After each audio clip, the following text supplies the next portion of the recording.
এই মুরব্বীর বয়স 130 বছর। আল্লাহ তুমি আমার ওখান থেকে রাখছো কি লেগে? দেখেন, বলার একটা উদ্দেশ্য আছে। মায়ের বয়স 130, কোথায়? এই মুন্সিগঞ্জ, ঢাকার পাশের এলাকা। 130 বছর বয়সে উনি কোনোদিন রোজা ভাঙে না, এবং এবছর রিসেন্টলি উনি অলরেডি 10টা রোজা করে ফেলেছেন, মানে প্রতিদিনই রোজা রাখছেন আর কি। বলার একটা উদ্দেশ্য আছে, কি জবাব দেবেন আল্লাহর কাছে? 130 বছরের একজন মহিলা, যার দাঁত নাই, চলতে পারে না, হাঁটতে পারে না, এই দাদি মানুষ, সে চাইলে কিন্তু ফিদিয়া দিয়ে আল্লাহর কাছ থেকে মাপ পাইতে পারত, যেহেতু একেবারে মাজুর, অক্ষম, কিন্তু তারপরে রোজা রাখছে। আর আমার দেশের 40 বছর, 42 বছর, 45 বছর, আবার 24 বছরের অনেক যুবক, ভাবসাব দেখলে মনে হয় যে বাপ রে বাপ, এর চাইতে বড় আল্লাহর ওলি নাই দুনিয়ায়, জান্নাত থেকে কালকে পালায় এসছে, কিন্তু রোজা নাই। কিছু লোক আছে দেখবেন ইফতার পার্টিতে বসে, মেসওয়াকটাকে পকেটের মধ্যে নিয়ে গিয়া মনে হয় যে বড় রোজাদার আসছে, আসলে রোজা নাই। ভাবসাব এরকম বড় রোজাদার, আসলে রোজা নাই।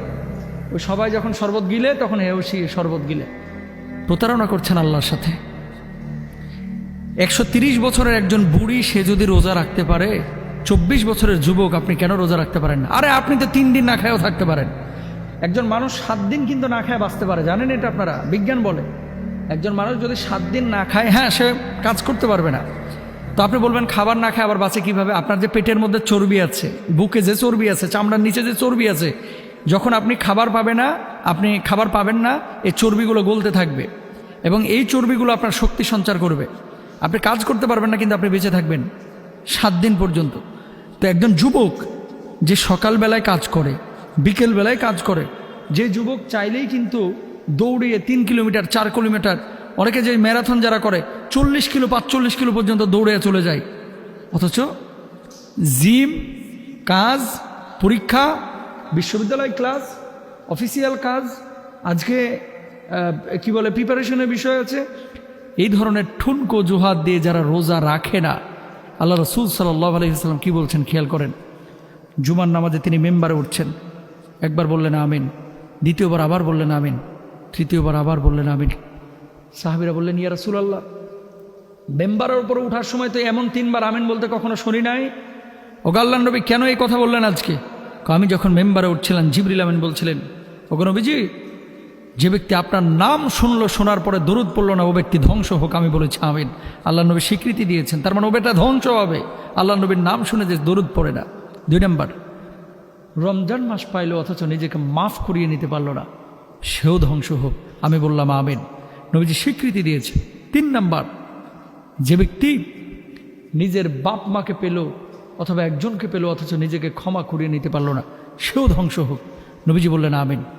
প্রিয় ভাইরা আমার, নিজের বিবেককে একটু জিজ্ঞেস করেন তো, যারা এই সমস্ত যুবক ঠুনকো, এই যে RTV লাইভ করি প্রতিদিন 2:30টার দিকে, আমার সামনে তো ওই যে আপনার ফেসবুক ওপেন থাকে, ইউটিউব, অনলাইনে প্রশ্ন আসে। এই রমজান মাসে, অন্য সময় আসে তালাকের মশলা বেশি, আর রমজান মাসে ঠুনকো জুহাদ, হুজুর গ্যাসের সমস্যা, এই জন্য রোজা রাখতে ভালো লাগতেছে না, পারতেছি না। কি গ্যাসের সমস্যা? পেটের মধ্যে ভুটভাট করে, এই জন্য রোজা রাখতে পারতেছি না। গ্যাসের সমস্যা কি? আচ্ছা গ্যাস, ইফতার খায় আপনি, সারি খেয়ে ট্যাবলেট খেয়ে ফেলান, তাহলে তো এটা প্রবলেমটা সলভ হয়।